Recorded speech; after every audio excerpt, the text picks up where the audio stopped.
എല്ലാ പ്രിയ കൂട്ടുകാർക്കും വായനയുടെ ലോകത്തിലേക്ക് ഹൃദ്യമായ സ്വാഗതം. ഇന്നത്തെ വായനയുടെ ലോകത്തിൽ ഞാൻ എടുത്തിരിക്കുന്നത് രോഹിണി തിരുനാളിൻ്റെ ഇന്നത്തെ ചിന്താവിഷയം എന്നൊരു ലേഖനമാണ്. നന്ദിയുടെ നാളാഗമം. പുതിയ വർഷമാണ്. പുതുവർഷത്തിൽ തുടങ്ങാൻ പറ്റിയ ഒരുപാട് നല്ല കാര്യങ്ങളുണ്ട്. അതിലൊന്നാണ് നന്ദിയുടെ നാളാഗമം. ഗ്രാറ്റിറ്റ്യൂഡ് ജേർണലിംഗ് എന്നാണ് ഇംഗ്ലീഷിൽ പറയുക. ഓരോ ദിവസവും പിന്നിടുമ്പോൾ ആ ദിവസം നാം ആരോടെല്ലാം കടപ്പെട്ടിരിക്കുന്നു എന്ന് കുറിച്ചു വയ്ക്കുക. അവർക്കുള്ള നന്ദി കൂടി കുറിക്കുക. പതിവ് ഡയറി എഴുത്തിന് പകരം അതൊരു കൃതജ്ഞത എഴുത്താക്കുക.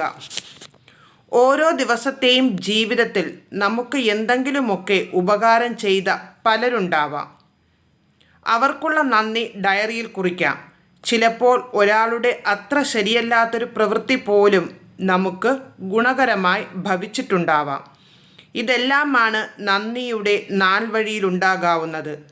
നന്ദിയുടെ ഈ നാളാഗമം അഥവാ നാൾ വഴി ഒരുതരം ആത്മഭാഷണമായി മാറുന്നു. ഈ ആത്മഭാഷണം വളരെ നല്ലൊരു മനഃശാസ്ത്ര ചികിത്സയാണെന്ന് കണ്ടെത്തിയിട്ടുണ്ട്.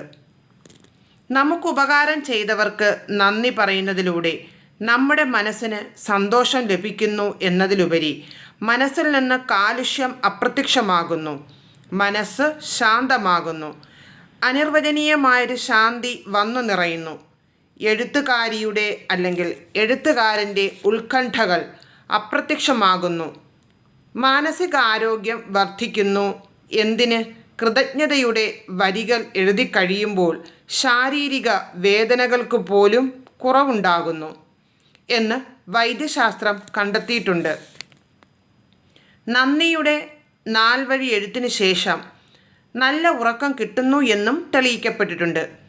ഈ നാൾ വഴി എഴുത്ത് നാം നമ്മുടെ മനസ്സിന് നൽകുന്ന വലിയൊരു സാന്ത്വന ചികിത്സയായി അംഗീകരിക്കപ്പെട്ടു കഴിഞ്ഞിരിക്കുന്നു. കൃതജ്ഞത എഴുത്തിലൂടെ മനസ്സിലെ നിഷേധാത്മക ചിന്തകൾ അപ്രത്യക്ഷമാകുന്നു. ശുഭാപ്തി വിശ്വാസം വർദ്ധിക്കുന്നു. ഈ മേഖലയിൽ ഏറ്റവും ശ്രദ്ധേയമായ ഗവേഷണങ്ങൾ നടത്തിയ 2 പേർ അമേരിക്കയിൽ നിന്നുള്ള മനഃശാസ്ത്രജ്ഞരായ ഡോക്ടർ റോബർട്ട് എമൻസും ഡോക്ടർ മൈക്കൽ ഇ മക്കല്ലുമാണ്. അന്യം നിന്നുകൊണ്ടിരിക്കുന്ന ഡയറി എഴുത്തിനില്ലാത്ത വലിയ ചികിത്സാ മൂല്യമാണ് നന്ദി എഴുത്തിനുള്ളത്.